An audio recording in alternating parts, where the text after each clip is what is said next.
서울 집값이 다시 고개를 들고 있습니다.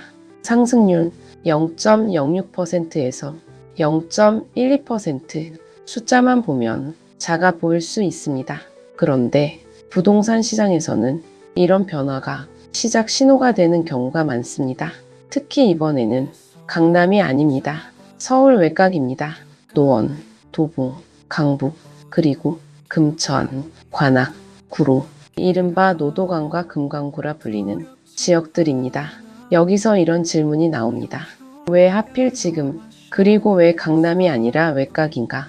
이게 오늘 이야기 출발점입니다. 그리고 이 흐름의 배경에는 전월세 불안, 매물 감소, 그리고 정책 변수, 이 세 가지가 동시에 움직이고 있습니다. 단순히 집값 뉴스가 아닙니다. 지금 이 시장의 변화가 세입자에게도 실수요자에게도 이미 집이 있는 분들에게도 모두 연결된 이야기입니다. 그래서입니다. 오늘 이 뉴스를 한번 차분히 들여다봐야 하는 이유가 오늘 뉴스는 서울 집값이 왜 다시 움직이는지 그리고 이 흐름이 우리 삶과 어떤 접점이 있는지 천천히 풀어보겠습니다. 지금부터 시작합니다. 먼저 숫자부터 보겠습니다. 한국부동산원이 발표한 주간 아파트 가격 동향입니다. 3월 다섯째 주 서울 아파트 매매 가격은 0.12% 상승했습니다.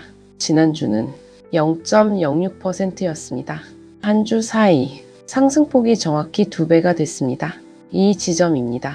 부동산 시장에서 상승폭의 확대는 단순한 숫자 변화가 아닙니다.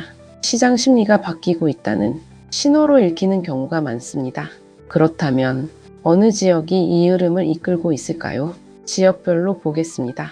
성북구 지난주 0.17%에서 이번 주 0.27%로 상승했습니다. 서대문구 0.15%에서 0.27%로 올랐습니다. 중구 0.14%에서 0.26%로 확대됐습니다. 노원구도 0.23%에서 0.24%로 상승 흐름을 이어가고 있습니다. 이게 참 흥미롭습니다. 이름을 보면 알 수 있습니다. 강남이 없습니다. 강남 3구라 불리는 강남 서초, 송파 이 지역이 아닙니다. 상승을 이끄는 곳은 서울 북쪽입니다. 강북권 14개 자치구가 이번 상승세를 주도하고 있습니다. 왜 이런 일이 나타나는 걸까요? 이유가 있습니다.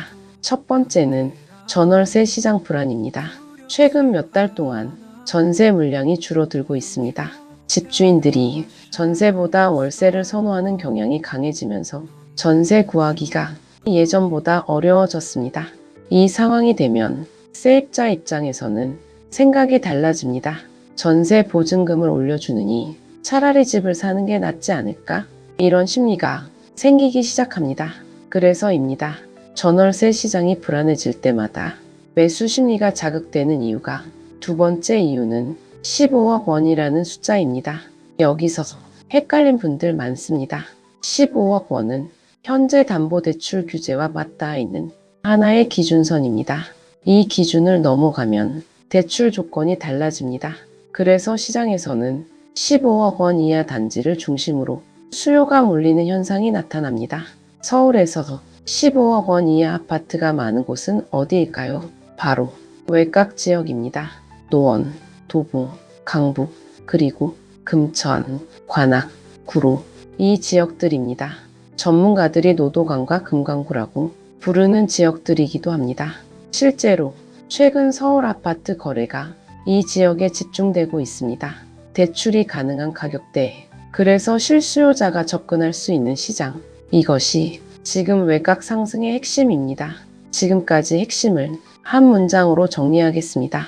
전월세 불안과 대출 가능한 가격대가 서울 외곽 매수세를 이끌고 있습니다. 그런데 이 이야기는 여기서 끝이 아닙니다. 또 하나 중요한 지표가 있습니다. 매수 심리입니다. 서울 아파트 매매 수급 지수. 이 지수는 부동산 시장 참여자들의 심리를 수치로 보여주는 지표입니다. 기준선은 100입니다. 100을 넘으면 매수 희망자가 더 많다는 뜻입니다. 100보다 낮으면 매도 희망자가 더 많다는 의미입니다. 이번 주 수치는 103.1을 기록했습니다. 그리고 이 수치가 특별한 이유가 있습니다. 지난 1월 다섯째 주 이후 9주 만에 반등했습니다. 9주 만에 이 지점입니다. 그동안 눌려있던 매수 심리가 다시 살아나고 있다는 뜻입니다. 권역별로 보면 더 분명합니다. 동부권 103.0에서 103.6으로 올랐습니다. 서부권 103.7에서 105.5로 뛰었습니다. 서남권 105.4에서 106.3으로 높아졌습니다. 서울 외곽 지역이 모두 오름세를 보이며 매수세를 주도하고 있습니다. 그리고 강남 3구와 강동구가 포함된 동남권도 지난주 97.3에서 이번 주 97.6으로 10주 만에 반등했습니다. 도심권인 종로, 용산, 중구도 100.8에서 103.1로 2.3포인트 상승했습니다. 이게 중요합니다. 서울 전체 5개 권역의 매수 심리가 동시에 올라갔습니다. 일부 지역만의 현상이 아닙니다. 서울 전체에서 분위기가 바뀌고 있습니다. 지금까지 흐름을 한 문장으로 정리하겠습니다. 매수 심리가 서울 전 권역에서 동시에 올라가고 있습니다. 그런데 여기서 끝까지 봐야 할 이유가 있습니다. 매물 숫자가 바뀌고 있습니다. 부동산 빅데이터 업체 아실의 자료입니다. 서울 아파트 매물은 3월 21일 기준 8만 80건을 기록했습니다. 9개월 만에 8만 건을 돌파한 수치였습니다. 그런데 최근 집계를 보면 7만 8,145건입니다. 약 2주 만에 1,935건이 줄었습니다. 비율로는 2.5% 감소입니다. 특히 외곽 지역에서 감소폭이 컸습니다. 중랑구 6.9% 감소, 강서구 4.6% 감소, 노원구 4.4% 감소. 외곽에서 매물이 빠르게 사라지고 있습니다. 수요는 늘고 매물은 줄고 있습니다. 이 두 가지가 겹치면 시장은 어떻게 반응할까요? 그 이야기를 조금 뒤에 다루겠습니다. 지금까지 핵심을 다시 한 문장으로 정리하겠습니다. 매물 감소와 매수세 증가가 동시에 나타나고 있습니다. 그리고 이 뉴스의 진짜 포인트는 사실 지금부터입니다. 많은 분들이 서울 집값 상승 뉴스를 보면 이렇게 생각합니다. 또 폭등하는 건가? 지금 사야 하나 팔아야 하나? 그런데 문제는 이게 아닙니다. 모두가 놓친 진짜 포인트는 따로 있습니다. 공급입니다. 지금 서울은 신규 아파트 입주 물량이 절대적으로 부족한 상황입니다. 재건축, 재개발, 이 단어들을 자주 들어보셨을 겁니다. 하지만 실제로 새 아파트로 입주하기까지는 사업인가, 시공, 준공, 이 과정을 거쳐야 합니다. 짧게 잡아도 수년이 걸립니다. 전문가들은 말합니다. 절대적인 입주 물량이 부족한 상황에서 수요가 조금만 늘어도 가격이 반응한다. 이것이 지금 서울 부동산 시장이 구조적 현실입니다. 그렇다면 왜 매물이 줄고 있는 걸까요? 여기에도 이유가 있습니다. 다주택자 문제입니다. 한국에서는 여러 채의 집을 보유한 다주택자에게 세금 부담이 적용됩니다. 그래서 규제가 강해지면 일부 다주택자들이 매물을 내놓습니다. 초반에는 그렇습니다. 그런데 시간이 지나면 달라집니다. 권대중 한성대 경제부동산학과 교수의 분석입니다. 다주택자가 초기에는 급매를 내놓습니다. 하지만 시간이 지나면서 매물을 걷어들이기 시작합니다. 집을 팔면 세금이 나옵니다. 양도소득세, 보유세 부담, 이 부분을 계산하다 보면 차라리 버티는 게 낫다는 결론에 이르는 경우가 생깁니다. 그래서입니다. 규제가 강해질수록 일정 시점이 지나면 오히려 매물이 줄어드는 역설적 현상이 나타납니다. 시장에서는 이 현상을 매물 잠김이라고 부릅니다. 이게 참 묘합니다. 규제를 강화했는데 오히려 시장이 더 조여드는 구조입니다. 그리고 또 하나의 변수가 있습니다. 정책 방향입니다.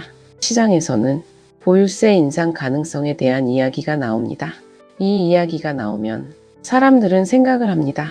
세금이 더 늘어나기 전에 팔아야 할까?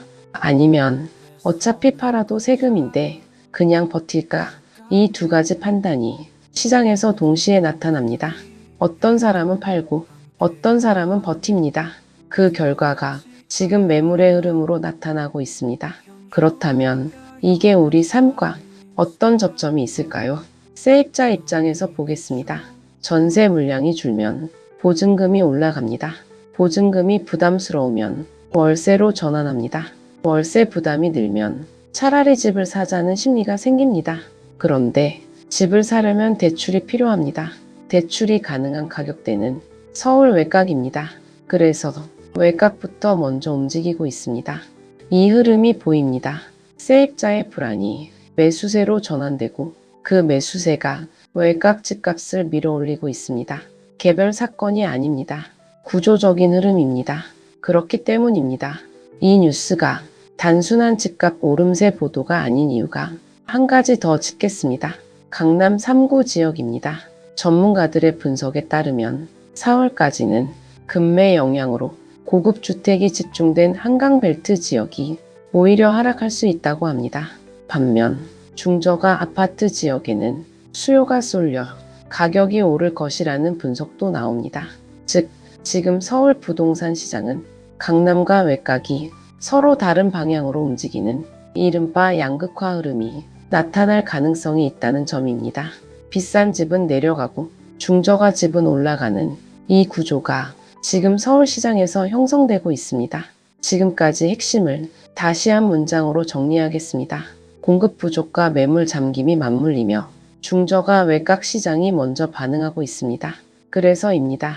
이 뉴스를 단순히 집값 올랐다로 읽으면 안 되는 이유가 오늘 이야기를 한번 정리해 보겠습니다. 서울 아파트 매매 가격 상승률이 한 주 만에 2배 확대됐습니다. 0.06%에서 0.12%로 상승을 이끈 곳은 강남이 아니라 서울 외곽입니다. 성북구, 서대문구, 중구, 노원구, 강북권에서 상승이 두드러졌습니다. 배경에는 전월세 불안과 15억 원 이하 중저가 단지로의 수요 이동이 있었습니다. 서울 아파트 매매 수급 지수는 9주 만에 반등하며 103.1을 기록했습니다. 서울 5개 권역 매수 심리가 동시에 올랐습니다. 매물은 약 2주 만에 2.5% 줄었습니다. 중랑구, 강서구, 노원구, 외곽에서 매물이 빠르게 감소했습니다. 그리고 그 배경에는 공급 부족, 매물 잠김, 그리고 정책 불확실성이 복합적으로 작용하고 있습니다. 그런데 부동산 시장은 항상 예측보다 복잡하게 움직입니다. 한 방향으로만 흘러가는 경우는 드뭅니다. 정책이 바뀌면 방향이 달라집니다. 금리가 움직이면 심리가 달라집니다. 공급이 늘면 가격이 조정됩니다. 그래서 지금 보이는 흐름이 앞으로도 계속될지는 아무도 확신하기 어렵습니다. 그래서 더 차분히 봐야 합니다. 여기서 여러분께 질문 하나 드리겠습니다. 지금 나타나는 서울 외곽 집값 상승은 일시적인 반등에 그칠까요? 아니면 더 넓은 지역으로 번질 새로운 흐름의 시작일까요? 여러분 생각은 어떠신지 궁금합니다. 다음 영상에서는 왜 서울 외곽이 먼저 움직이는지 그 구조적 배경과 앞으로의 방향을 조금 더 깊이 살펴보겠습니다. 구독과 좋아요는 한 번 더 생각해 보게 만드는 힘이 됩니다. 오늘도 행복한 하루 되세요. 감사합니다.